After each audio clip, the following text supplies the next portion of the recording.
What's your favorite scary movie? We are counselors at Hackett's Quarry Summer Camp.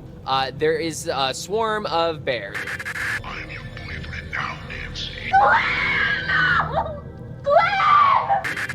Help! Somebody help me, please! That is Frank Stone. It's showtime. Hello, and welcome back to another fabulous and wonderful episode of the Scream Stream. Now, today's fabulous and wonderful episode, we are on number 59, and I'm your hostess with the mostest, Amanda Plays 93, and today we will be discussing, talking about, and reviewing Aaron Beauregard's The Playground. Before we get started, though, let me just tell y'all, this book is quite disturbing, okay? Like, it freaked me out at certain points because of the material and the theming that is going on in this book. It has to deal with a lot of brutality, especially against children. There's gore, blood, violence.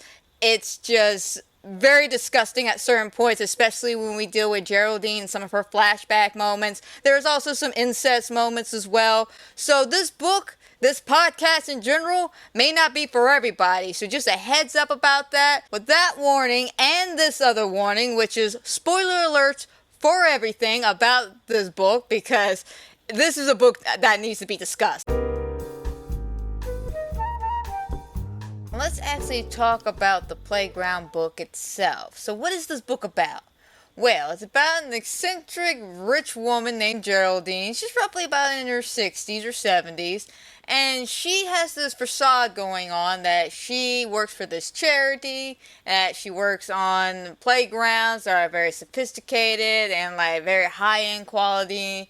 And she wants people to come by and test this out. She's willing to pay y'all as well. Her actual true motives is she basically wants to watch these kids go through these terrible Saw-like games and die. Trust me, it's difficult because they're literally children. These aren't pre-teens, not all of them I should say, because there is like Bobby, I think, who's 14, I think you got like CJ who's like 11, no, CJ is 12, Tanya's 11, and yeah, everybody else is like under the age of 10, so yeah, they're kids, they're actual children. And then we cut to the parents who are dealing with the psychological trauma of watching their kids go through this. And trust me, it gets pretty heated in there at some times, especially between Greg and Tom. And then we cut to Geraldine, who's always having a ball, all the way up to the very end when, well, shit hits the fan. At least for her. Like, she already hit the fan with the kids, but for her, it hits pretty hard. And that's basically the whole premise of the book.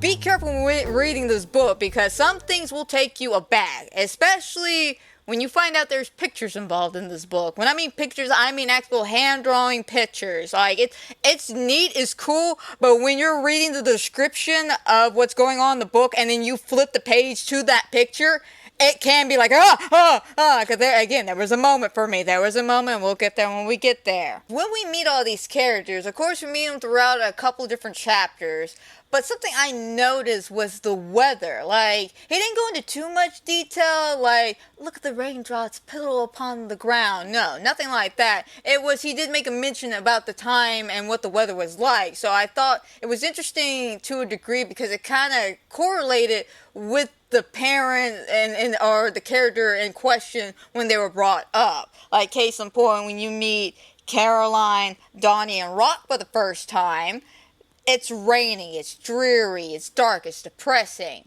It fits because these are some very depressing characters. Not for Caroline, because we'll get there when we get there, but mainly for like Donnie and Rock. And then you got like Tom and Molly. You know, when you first meet them, it's very sunny and bright and cheerful, which is their attitude. Even throughout everything that happens throughout this book, they still try to keep a positive attitude. And trust me, it's difficult, but they strong people. And then you got Greg and his introduction with the kids. And it's kind of, I want to say it's like a sunrise, but right before the sun breaks the darkness. So it's very dark and dreary. Like, picture it maybe like 5 o'clock in the morning or something like that. And you got some of these kids, especially for like CJ and Tanya. Not so much with, like, Kip and Bobby, but, you know, we'll get there when we get there. But yeah, they're like the light that's trying to peek through the darkness, but not quite there because they're overshadowed by the darkness of their dad. And it's seen throughout the entire book itself as well. You get your first initial game, which is the facade playground where the kids are left at when Geraldine separates them from their parents. And Rock ends up bringing in a bunch of dogs, chasing the kids around and everything, and eventually they gotta flee into this big-ass, like, tower that leads to a slide that goes all the way down, and they gotta make a decision. Do we do it with the dogs? Do we go down the slide? And, slide 1. Unfortunately, everybody's worst fear came true when they slid down the slide. It had razor blades in it. It had razor blades, legitimate razor blades. And then, we get to the next game room, and it's like this simple hangman puzzle that they gotta solve. Oh yeah, no, once the kids solved it, there was salt in a pit and fire ants. And then the next game after that is the hopscotch game, which that just... Here's the visualization here. Okay, so on the wall, there's already this mural painted of, like, angels being eviscerated. Like, their wings are being pulled off. They're being, like, murdered here. And this painting is all over the wall. And then in front of the kids is the hopscotch mat itself. And basically, it's like these bunch of little platforms, like a basic hopscotch, 1, 2, and then the separated 3, 4, kind of like that, continuing on all the way to the end, which is where it concludes to the next game. And you're thinking, okay, that sounds pretty basic, so what's so crazy about this game? So below them are a bunch of meat grinders, like industrial meat grinders, and hanging on the ceiling are a bunch of cows. And at some point during this game, these cows come down into the meat grinders and splash blood, fur, and God knows what else in front of these kids, and it gets crazy. It gets crazy. It literally sets off a chain of emotions that follow the rest of the characters for the rest of the book. Like, I'm not even lying about that. Then the next game after that is basically a set of swings and a set of, what are those little spring toys called? They're like little shape of animals or cars or something. They're on little springs. You just get on and rock back and forth on them. That little toy. It's that and swings. They're both on 2 separate platforms, and basically the kids on the swing set gotta swing, and I guess with the memento, push the platform to the end, and with the kids on the springs, they gotta, go back and forth and push the platform all the way through. Sounds simple enough, you would think. But the 4 kids on the springy ride have to deal with flying axes. I mean, literally, like Indiana Jones style axes coming out of the ceiling. At some point, one of them almost gets killed, and they have to duck out of the base of the spring ride. And then the kids on the swing have to deal with flames under their ass. And then in the next game after that one, some kind of monkey bar one where they gotta go across the monkey bar. Sounds simple enough, but again, this is one of Geraldine's games.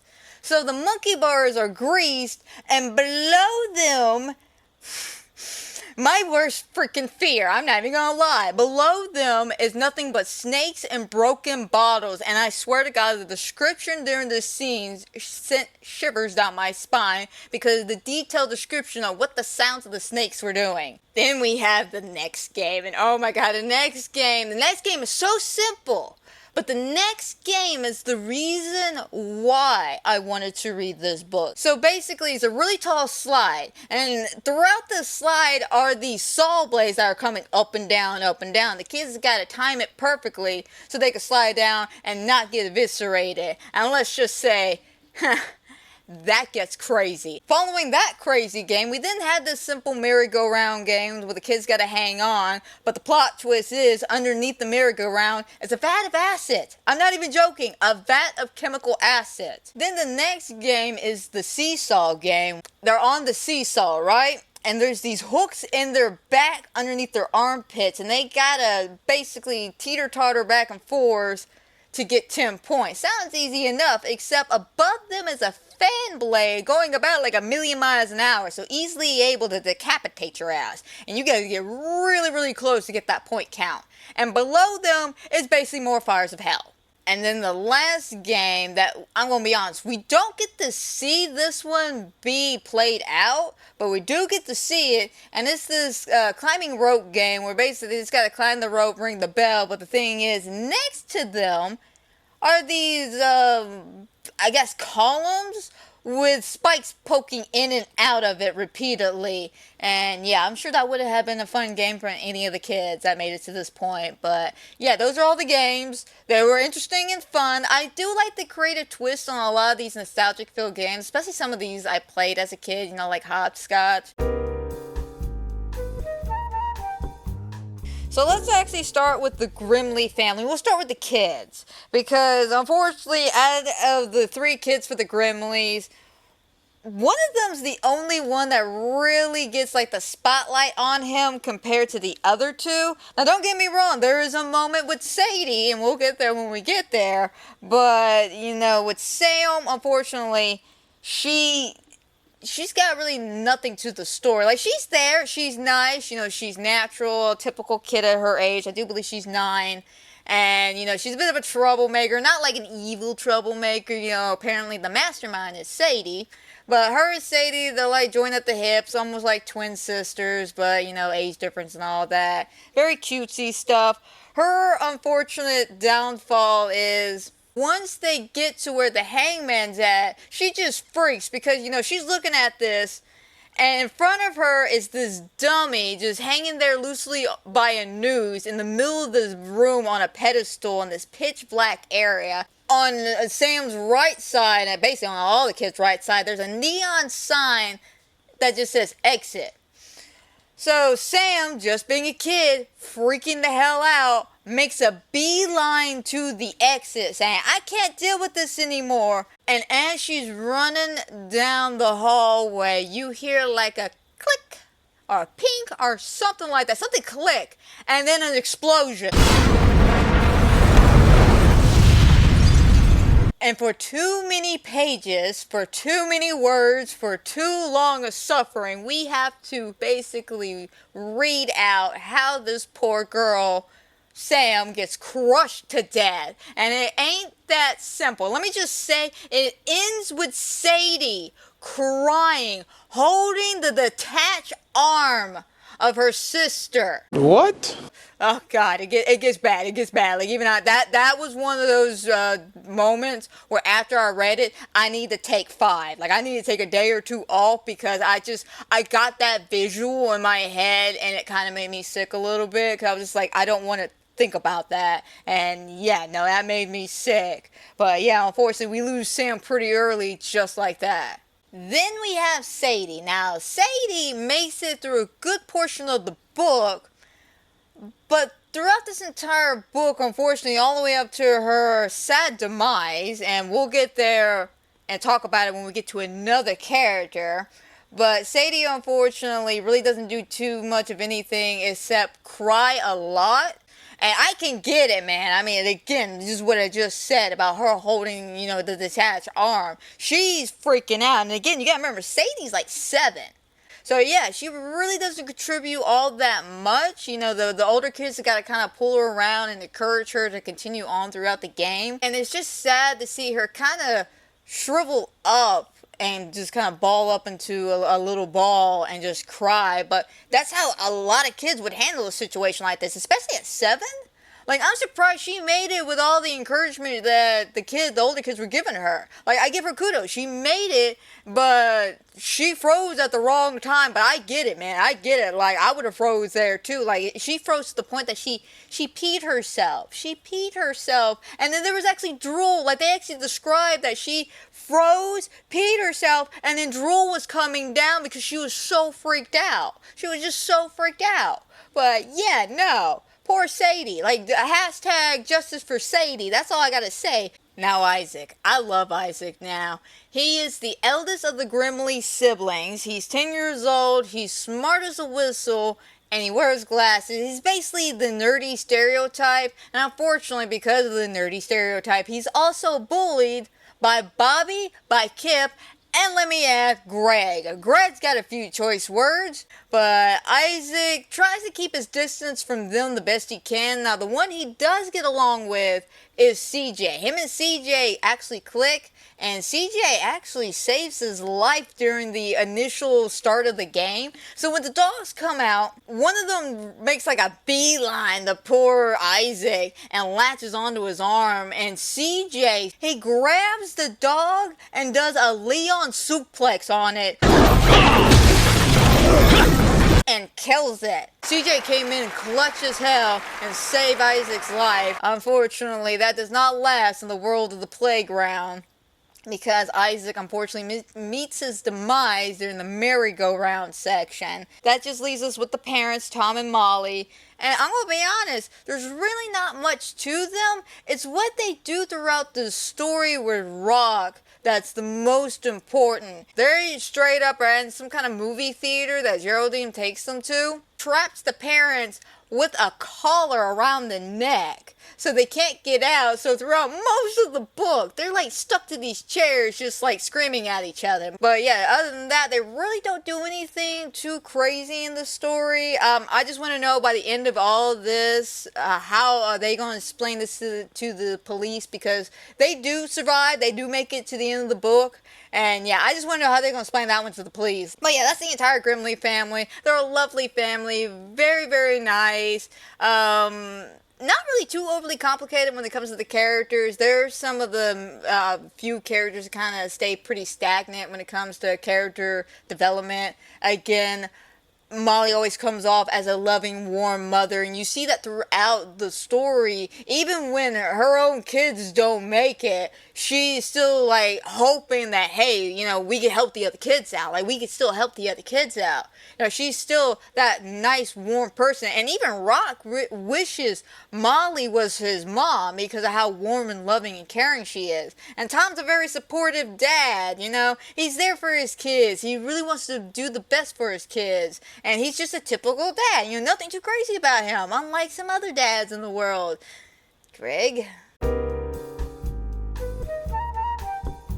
So the next family we're going to talk about is Caroline and Donnie. And oh, Caroline. Oh my God. If there was the Worst Mother of the Year award, it would go to her. Maybe. I don't know. Like, between her and Geraldine, it's kind of hard to choose who would actually get the award and who would be runner-up. It's hard to decide because Caroline, she's a piece of shit. Let's just be frank. She's a piece of shit, okay? Like, she treats Donnie like an animal. Like a dead ass. Like, I'm being dead serious. The first time you meet her and Donnie, she is sitting there with Donnie at a park while it's drizzling and raining. He has a leash, a dog leash and collar on him as he is swinging, and she is smoking, chain smoking by the way, cigarettes, and cupping it over her hand so her cigarette doesn't get wet. And at some point, while swinging her kid, she just yeets back on the leash, and poor little Donnie just tumbles over to the ground and just gets like covered in mud, but the kid just kind of bounces off and continues on with his life. Like, she is a horrible individual. She leaves marks on Donnie. We don't really get to see much of it, but from what we get told by Rock at some point in the chapter, we see poor little Donnie's body, and it's covered with marks and bruises from this woman, and she does even worse shit to Donnie. I'm talking about horrible, horrible shit. She cuts his tongue out. That's disturbing. She didn't deserve to even be mentioned in the book, but you know what? She got a very gruesome death. Like, I could not believe how gruesome. Like, I knew, you know, splatterpunk was going to be bad, but this was like my first taste of splatterpunk. So this was actually like the first, like, big gruesome death we read in the book. And basically, Caroline and Donnie are running late, right? And she comes up to the doors, chain smoking the cigarette, telling Donnie not to move even though he's not moving. And yeah, eventually Rock gets sick and tired of it, and we'll get more into that later, and basically grabs the leash from her hand, right? She grabs the leash, takes it off of Donnie, strangles her with the leash to the point that when he picks her up, it's almost like he's hanging her. And then he proceeds to eviscerate her. I'm not even gonna lie. I mean eviscerate her. I'm talking about face into concrete, punching. Like, he wails on her to the point that there is nothing left of her face whatsoever. It's gruesome. It's in glorious detail. Now, this was a death I was excited about. I was like, if anybody deserved a gruesome or horrible death, it was this woman. And I got it. That was the payoff right there. It took a few chapters, but we got there. That woman deserved it, because like I said, Donnie. Let's go to Donnie real quick since we're bringing him up right now. Poor little Donnie, he's 6 years old. Got his tongue cut out because mommy says I talk too much. He spelled that out with a bunch of building blocks at the end. Bunch of building blocks. Because throughout this whole fiasco, he doesn't say a word. And he's just ballsy. And I want to know, what else has this woman done to him? He is 6 years old and does not care about death. He's the only one out of the bunch who is just stoic throughout the entire book. Like, not even phased. Like, poor little Sadie, yet again, holding poor Sam's arm. Oh my God, my sister. Every other kid, oh, I'm going to be sick. Donnie in the back. Look, a door. Let's go to the next game. Yeah, I love him. It was great. 10 out of 10 would recommend this kid. Like, he's adorable. I love him. I would adopt him. I would take him home in a heartbeat. Now, the next group on our list is kind of a broken family, but it's Geraldine, Rock, and I shit you not, his name is Adolf Fox. Or Fuchs, or something like that. He's German. He's literally a German soldier. Yeah, with him, let's start with him first. Let's start with him. So, he's literally just like the male equivalent of Geraldine. He's excited by the whole game process itself. He's enjoying this because I do believe he kind of helped create some of these games and these, like, contraptions and stuff. And he's also partaking in it by, like, with the cows. He dropped them at a certain point. He's the one pushing the buttons here and there. He gets a gnarly death. I'm talking about, like, I had to read this twice because I couldn't believe what I was reading. So, I'm sorry, this was just so gnarly, and I'm just thinking about it because it was so cool, because it was like that moment from Halloween 6. Like, I cannot stand Halloween 6. I think it's the stupidest movie out of the franchise because it ruins so much of what I already knew. But, y'all remember that scene where Michael kills the dad in the basement with the electrocution? Something kind of similar happens. Rock grabs Fox by the back of the neck and proceeds to slam his face over and over and over and over again into this control panel, releasing all the parents, by the way. Yeah, man basically gets fried like a fire show. Like, Tom and Molly have to duck behind the chairs. Rock has to stand back because he almost gets electrocuted himself. And yeah, we just basically watch this man fry to death. And I'm just like, yes! I mean, yes! Like, I couldn't even fake not being happy that man died. Then you got Rock. Rock is... he's a tragedy. He is a walking tragedy. He was adopted by Geraldine as a kid and basically treated like a slave in every aspect you can think of. From catering to her ego to catering to her sexual desires. She even branded him with the words, mine, I do believe somewhere on his backside. So every time she took his shirt off, she could look at that and go, yes, he's mine. He's mine. And yeah, she treats him like shit. She abuses him, manipulates him, just brings him down. And throughout the whole book, you know, he's used to Geraldine. He doesn't want to piss Geraldine off. Geraldine's his mom. She's a bitch. But you know what? He's got to stick in line. Otherwise, he's going to deal with the wrath of Geraldine. But because of Molly and Tom, mainly Molly, I'm going to be honest, mainly Molly that touches him. This woman is being so compassionate and caring and speaking to him, just getting to him in so many ways. And then on top of that, other people piss him off. Case in point, Caroline. She pissed him off because she reminded him so much of Geraldine. That is why she died.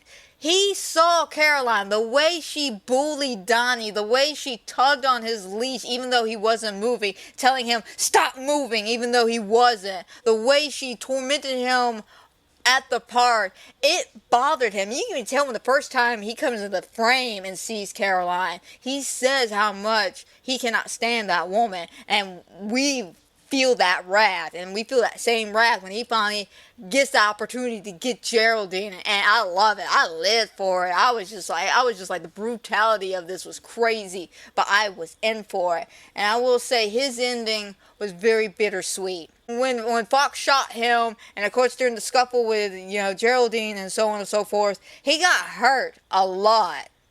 And so, yeah, he basically bled out to death playing on the playground, and it was so beautiful because he finally got to do something he always wanted to do. Good for you. Good for you. It was nice because we get to see him struggle with the abuse of Geraldine before all of this. So we kind of get in his shoes for a minute and feel him and feel how disgusted he is with not only Geraldine, but kind of with himself about all of this. And it's just... he's just a really nice character overall. He's just a really nice character. So now let's talk about the woman of the hour herself, old Geraldine, you old crone, you. So, what can I say about Geraldine that isn't completely 100% gross? Absolutely not a goddamn thing. Pardon my French. So she's basically into incest with her mother to the extent that she killed her mother by basically sitting on her. What the hell? Oh my God. She 69 her to death, and yeah, I found that very, very disturbing. But what was even more gross and disturbing was at one point during this flashback, because all of this is during a flashback, by the way. Geraldine, at some point during the book, the beginning half of the book, she goes into this mirror maze of hers, right? And it's literally just a room of mirrors with dildos everywhere. And she pleasures herself on them while she looks at herself, daydreaming about her mother. And during this fantasy, not only is she thinking about the time she killed her mother by 69ing her to death, but she's also thinking about that time with the poop. With the poop, I'm not going to go into too much detail, but let's just say she jerks it to a piece of poop. And it's not like, she was staring at it in the toilet. Like, it was in her hand and everything, and it was just, I'm gonna throw up. I'm gonna throw up.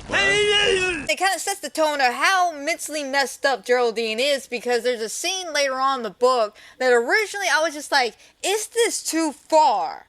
But then it makes sense because of how she words certain things and how she treated Rock. I would like to state this before I continue on with this statement. I am not okay with this scene, okay? I'm not okay. I'm not trying to justify it in any form or fashion, but from a writing standpoint, it makes sense to the character because how she treats Rock is like a toy. She literally sexually abuses Rock to the point that we even have basically an essay scene with Rock with her, and it's nasty. I'm not gonna lie, it's nasty. I'm talking about we get into way too much detail about how she smells down there and what it looks like, okay? Ah, don't look at me! But you're everywhere! You freak! Ah! Get out of here! Go away!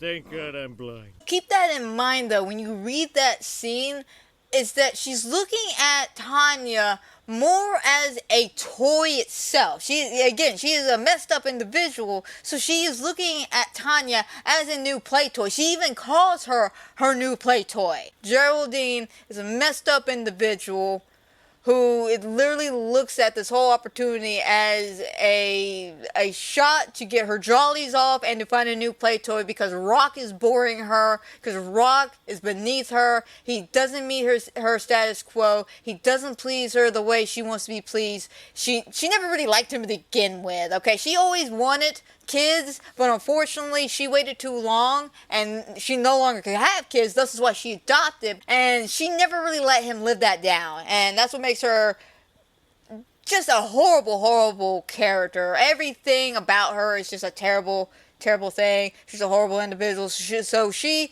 dies beautifully. Like I said, Rock gets his hands on her. So she flees to her mirror maze, where that's like her comfortable place. And she's got the, I do believe it's like a rifle or a shotgun or something that she took off her wall when Rock comes in. And her and Rock actually get into a very intense and really cool fight. And eventually he ends up like football tackling her down to the ground, so she loses the gun, breaks a hip, by the way, which I thought was funny as hell. I was just like, that is just like perfect comedic timing. This old 67-year-old woman gets pile driving to the ground. Oh, my hip. But she doesn't even get to complain too much about her hip, because she tries to manipulate Rock even more. And I'm gonna be honest. There are some funny things said between them. I'm talking about like the most cheesiest dialogue. Throughout this whole book, cheesy things are said.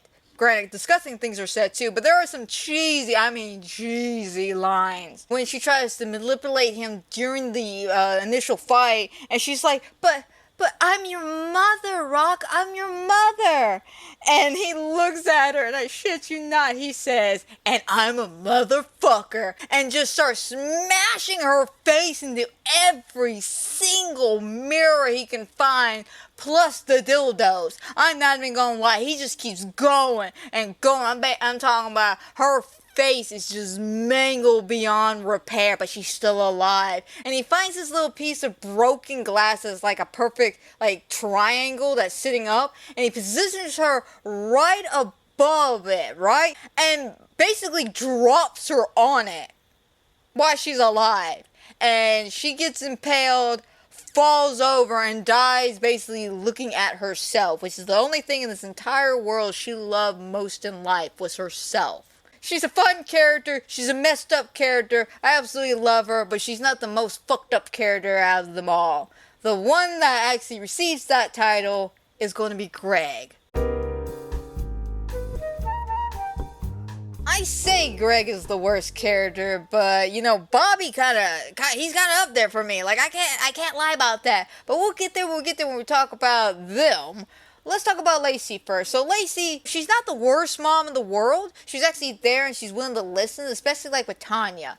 Tanya, she wants to be kind of a tomboy to a degree. She wants to swim. She wants to rough out with the boys. She doesn't really want to play a lot of girly things. She doesn't want to do cheerleading just like her mom. And her mom's really adamant about her being a cheerleader. But she's just like, no, Mom, I want to swim. Let me be a mermaid. She winds up getting her this cute little bribery gift, which is like one of those little slap bracelets with a zebra on it. And I love it.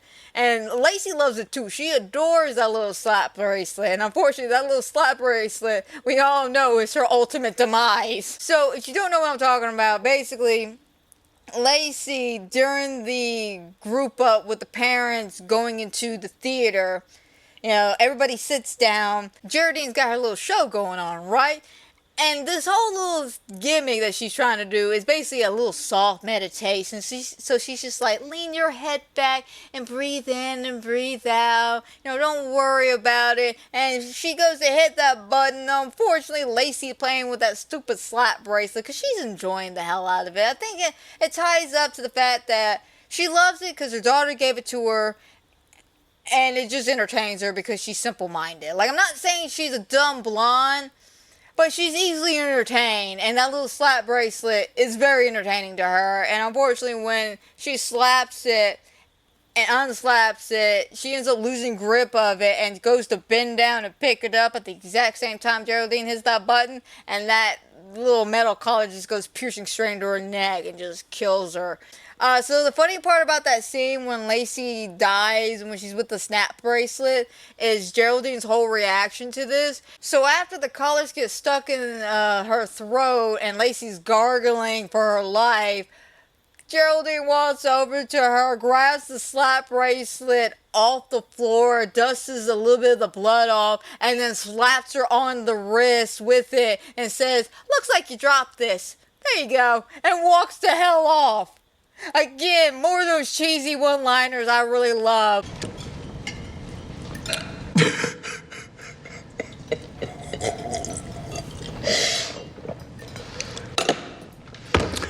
I'm sorry.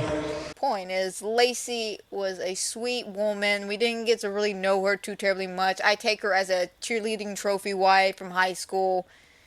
She's nice. I really wish we probably would have spent more time with her, but somebody had to die gruesomely in that beginning half of the parents to let them know what kind of threat they were under. And you know what? I want to say I'm kind of glad it was her, but I really dislike Greg. But I'm going to be honest, I love the way Greg died. I love the way Greg died. But before we get to Greg's death, let's talk about the kids. Because again, there's Greg and there's Bobby, who I want to leave for last. First kid is Kip. Now, Kip is the first kid we're kind of introduced to when we get to the Matthews house. He's the one at the crack of dawn with his dad doing baseball shit, okay? Like, it's kind of sad, to be honest, because you really learn how Greg feels about his kids, the way he talks, the way he says things about his kids. It's really upsetting. And Kip wants to say something, but he doesn't. He just kind of keeps his mouth, shut, his head down, like, all right, Dad. And he just continues to follow his dad's lead. I get it. He wants the approval of his father.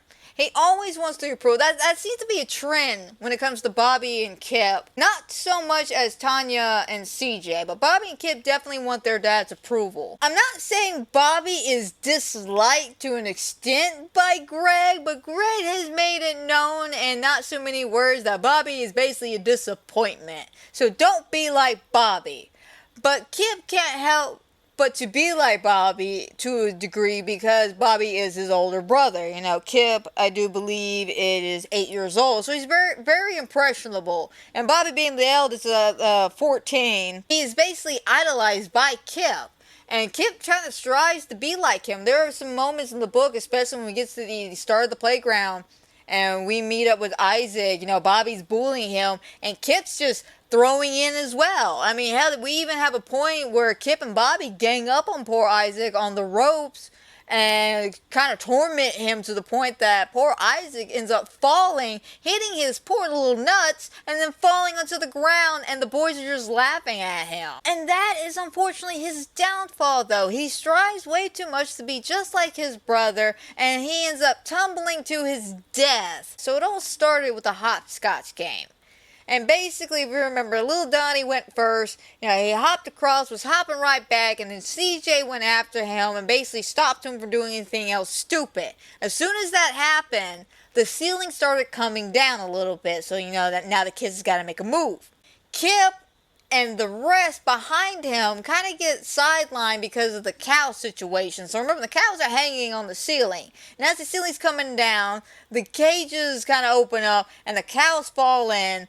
And all that blood and guts and gore comes squirting out onto the hopscotch playing field.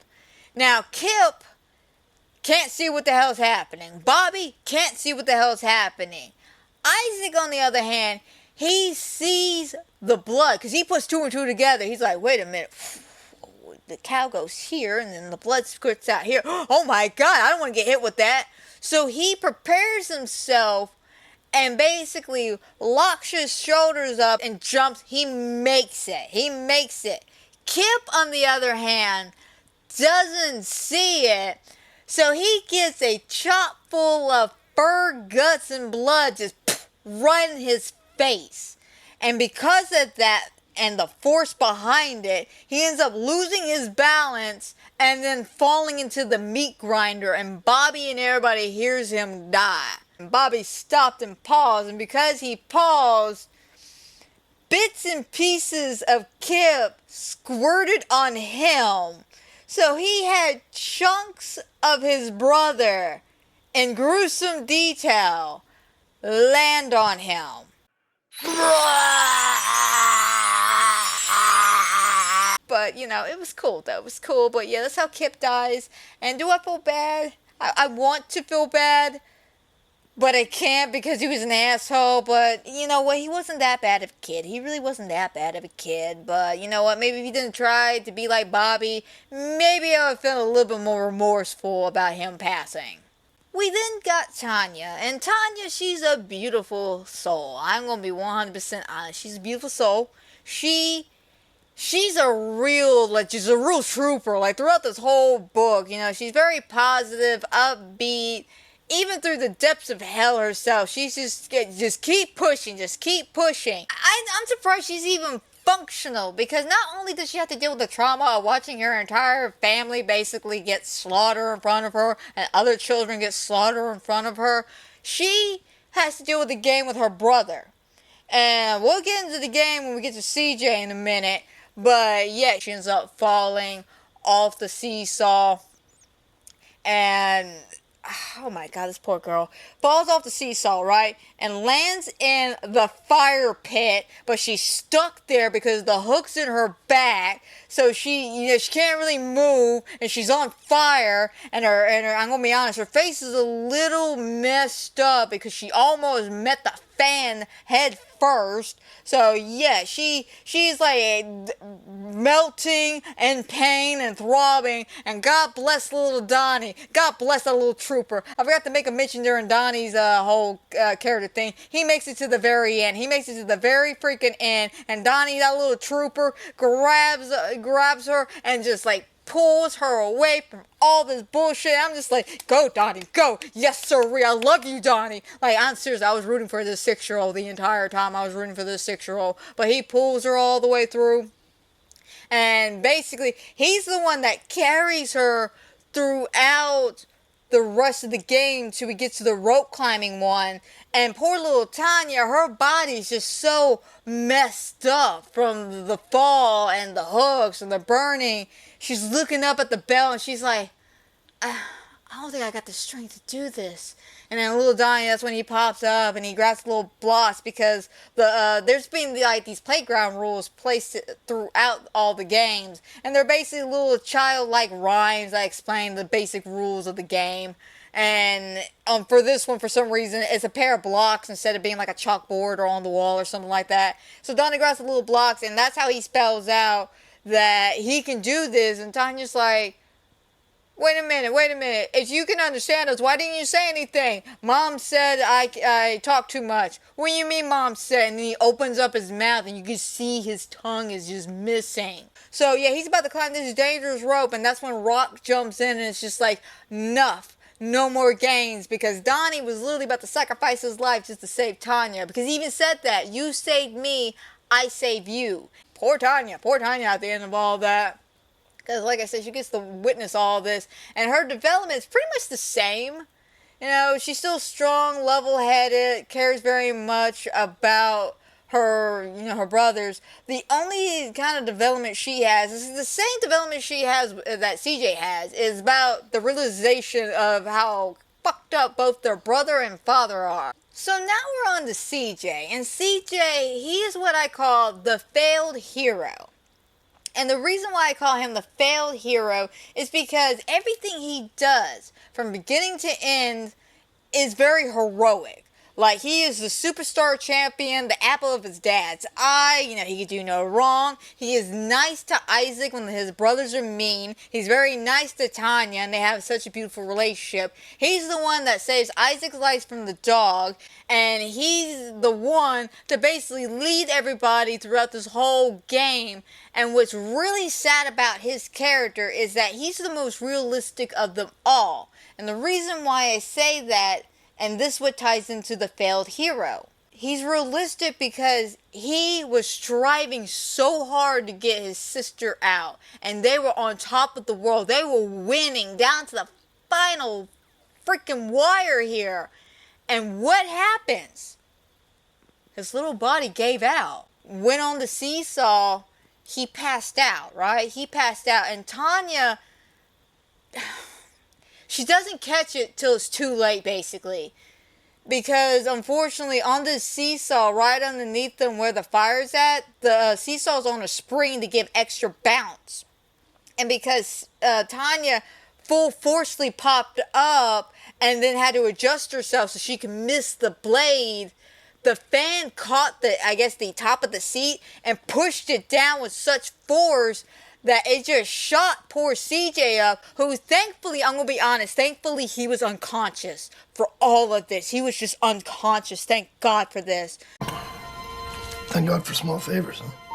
Alright, so the best way I can describe this is, have y'all ever seen that video that was going around of that guy showing off those really, really fast fan blades where they were so fast that it almost looked like they were stagnant, and then he put that cucumber in and then it got sliced up in really thin slices? That's what happened to CJ with his fan blade, and we even had pictures of this, by the way. It's just really sad because of how realistic it is. It's not like he lost to the trap because he got outplayed, or because he slipped, or because he messed up.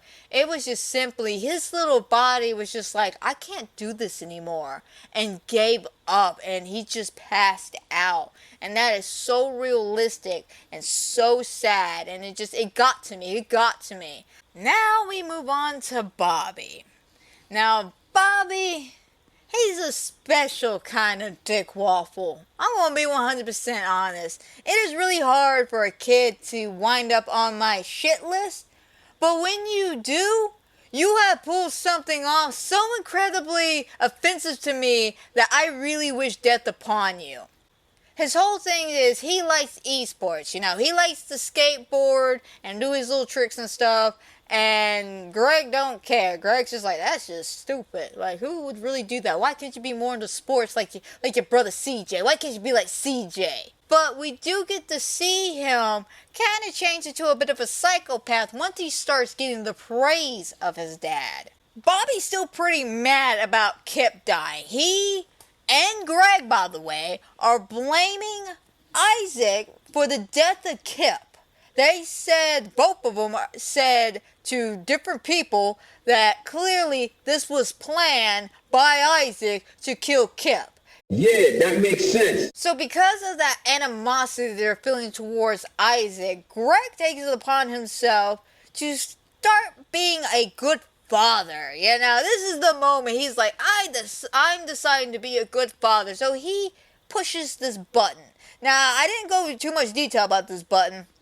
I want to explain it more when I got to Greg, but if you know, you know. If you don't, let me explain it real quick. Basically, with the parents being trapped in the little spy room theater watching the kids play these games, they were told by Geraldine that they do have an opportunity to speak to the kids one time via a speaker box by hitting a button. They only have a few seconds to say something, and it either could be advice or it could be final goodbyes. It's just whatever you choose. He tells his son, go ahead, kill her, push her down, get her out the way. So he takes the knife he proclaimed in the last match and proceeds to brutally, like this was so long. I'm talking about page after page. I was just like, please let this end, please. Like the entire time I was like, please let this child's suffering end, because it just kept going and going and going. But I'm talking about he stabs her multiple times. He then pins her down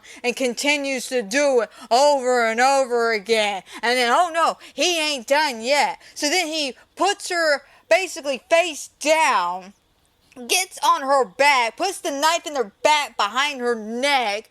Instead of timing it like everybody else did, instead of being smart like everybody else, he heard the sound of Satan come from the freaking speakers, and he was like, you know what? I'd rather listen to Satan instead of common fucking sense. So what does he do? Like I said, he slides down the slide on her as a skateboard, and this poor child gets decimated, demolished by the slide, by the saws. That is why he's on my shit list. Not only did he murder this poor child, I forgot to talk about the part that was funny. And the reason why I bust out laughing. It's one of those moments I forget about it till I think about it, and I'm like, oh yeah, that was a funny part. So remember I said he, slides down, and he kind of doesn't just get off of her body. No, he does like an ollie trick or something, but basically at the end of the ramp, he does a trick in the air, and her body goes flying one way, and he just lands on the ground all cool and shit. And I'm just like, I'm going to hell for laughing. Bobby meets his demise beautifully. So, Remember I told you Isaac ended up dying in the merry-go-round? Well, so does Bobby.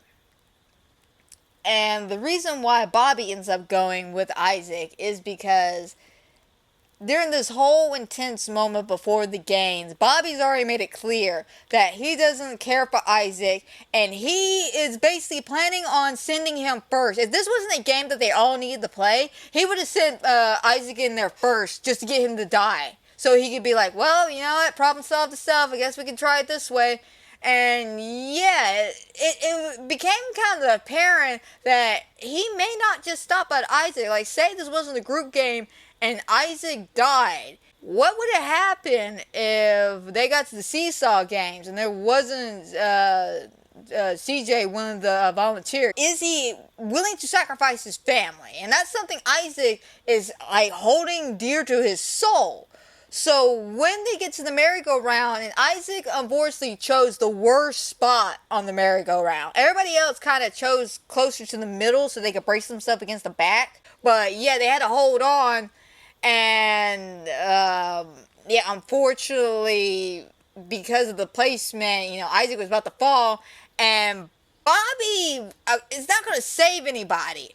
But CJ, unfortunately, accidentally made it worse because he got sick because of all the spinning and the fumes from the acid. Made him dizzy and he vomited it. And luckily, it missed poor little Donnie who's in his lab. And of course, it missed Tanya because Tanya's on the other side. But it kind of hits Bobby in the face. You know, Tom ends up calling the boys and trying to stop them, but Greg can't shut his freaking mouth for all of 2 seconds because someone needs to shove a dick in there. Haha, that's some foreshadowing right there. But anyway, Tom tries to warn him, is like, don't you hurt my kid or I'll kill your dad because I have your dad. And Greg's like, no he doesn't, and that little fucker. And then Bobby's like, alright Isaac, it's go time. So he starts trying to slash at Isaac's fingers, and Isaac came to the conclusion, I'm gonna die.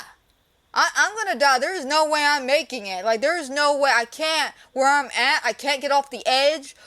Bobby's gonna kill me. So you know what? If Bobby's going to kill me, I'm taking him with me because I don't trust him not to kill his family. So Isaac, being the heroic hero he is, grabs onto Bobby, and we know how the rest of it turns out. He falls into the acid, and we have to literally read in description and detail about this acid eating these poor boys' flesh apart bit by bit. And it's horrible and it's gross. There's even a picture of it too. There's even a picture. But I like that we did keep him to this point because he definitely was a villain I was rooting for to die. He definitely was. Like, he started off as sympathetic, like with Kip. But the difference was with Kip, because he died so early and there was no, like, hard aggression to being, you know, really evil. Where Bobby went to that hard aggression because that was all he needed. Was just that, son, make me proud. That's all he needed. Now, why was Greg saved to the very end? Well, because I had the most hatred I have ever had in my life directed towards Greg. So, we all know Greg at this point. We got to know him a little bit, but let's get to know him a bit more. So, Greg was a baseball star at some point, was a bit of a hero in his own eyes, and he would have been a superstar if he didn't take an arrow to the knee and had to quit and retire. Poor him. So instead of, you know, accepting defeat and maybe becoming a simple baseball coach in his after free time and being a good sport about everything, like other people in life, he decides to be an asshole and project his dreams upon his kids because he failed at his own dreams. So he's got to make sure somebody in life follows them, and it can't be just one. Like I said, it's got to be all 3 boys because he's, let's be honest, old school. So like I said with Tanya, because she's a girl, it doesn't really matter what she does. But my boys, though, the boys, I care about them. So Greg is just, he's one of those guys, but he also plays it off like he's a good dad. Like, I'm doing this for your future, son. Don't you care about your future? Don't you want a future? And deep down inside, we all know he don't care about the kids' futures like that. He just cares that his dreams are being fulfilled. So this whole facade of him being a good dad is complete utter bullshit. And you see that he gaslights them and he manipulates them. He's just a horrible individual. And he's a real monster. Like, again, case in point, the whole Sadie thing where he literally told his own son, stab the kid, man. Get her out your way. That's sadistic. Now, I can't argue that Greg, at that point in the story, he is mentally fractured. He is so fractured that his basic instinct is just default asshole. And he is in such a denial that his family is dead or is about to die that he doesn't even want to admit it himself. So he is basically tunnel visioning himself into basically, let's see if my children can win because, you know, we're Matthews. We never lose. We're winners. Because there's even a point when Rock goes, you know, to stop the game, and Greg argues with him about why stop? Why stop now? The game's almost over. You're just mad because my kid's about to win. Like, dead ass. Greg, his whole psyche is just freaking broken. Let me go and see if there's some help out there. Some professional help. You need professional help. Hang on. Near the end of the book, when everyone finally gets free, and we're all like taken aback by Fox's death, he goes after Tom because Tom and Molly want to go after the kids and Rock wants to go after Geraldine. So before anybody can react, Greg just comes behind Greg and Greg comes behind himself and starts choking himself out. I really wish he did, but no, Greg came behind Tom and started choking him out. And, you know, and Molly, she's trying her damnedest to stop him. She's like, get off my husband, you asshole. And, you know, not a care in the world, no fucks given, just kind of punches her on the side of the head and gets her off. And he continues to choke him for all of like 3 seconds until Rock grabs him, and in the most interesting way I've ever seen a man get grabbed before in my life. So Rock basically grabs him by the jaw, and I don't mean like grab him on the outside. No, Rock takes his fingers and shoves them down Greg's throat to the point that he starts choking him out, and that's what causes Greg to let Tom go. And Rock, just tired of Greg's bullshit, blown away by Greg's attitude and how he's dealing with this whole thing, he basically starts shoving his fist further and further down Greg's throat to the point that his jaw is ripping and he is now choking on somebody's fist. And then just to put a cherry on top, old Rock breaks Greg's nose so he can't breathe out of his nose either, and he chokes to death in the most gruesomest way possible. And I sat there and read that, and I was just like, holy shit, that brings a new meaning to, if you don't shut the fuck up, I'm gonna put my fist down your throat. But overall, by the end of the book, I was satisfied. I really was. You know, the characters that really deserve to die gruesome and horrible deaths, they got that. They got that in tenfold and then some. But the details with the kid's death, I really could have lived without that. I get it, it's part of the book, it's part of the charm of a splatterpunk book. But, you know, I don't think I need to know details about certain anatomy parts when it comes to children. I don't mean in a sexual manner either. I'm just talking about like descriptions of just brain matter and blood and guts and gores and eyeballs and chunks of flesh and hair and stuff. Like, that's information I didn't need. Granted, we got the same information when it came to everybody else's deaths as well, you know, like with Geraldine's and Fox and all of them. You know, it was very detailed. But when it came to, you know, reading that about the children, it made me a little squeamish, but I still got through the book. I thought it was very interesting. It was very interesting. I've never read a splatterpunk book before, and I'm kind of glad that my first experience, even though this was very, very extreme, this is like the most extreme I probably can get when it comes to splatterpunk, is something dealing with kids getting killed. I'm sure there's probably way worse stuff with like way grosser things out there, but for me, it's always been about the harm or the deaths of children that really just bother me. And, you know, I took a leap of faith on this book, and I quite enjoyed it. Everything from beginning to end was quite nice. Everyone stayed constant with a little fluctuation in their character that kind of fit to where they wanted to go by the end. Really made the book writing feel good. Little foreshadowing moments, the realisticness of the characters, because you really could have cheapened this out. Now, is this a book I would recommend to anybody on a random Tuesday afternoon? No, by God, no. I would not recommend this book to anybody on a random Tuesday afternoon. But for all you gore-hounds out there who love stuff like this and want to push the boundaries a little bit, I say give this a shot. If you've never tried a splatterpunk book before, I don't know if I would necessarily suggest this one as your very first, because this was definitely an experience for me. I'm not gonna lie, it's definitely an experience and a half for me. I got answers to some questions I was always morbidly curious about, and I wish to God I didn't get those answers, like dead ass. But it's a great book overall. It's simple, it's a nice read to a degree.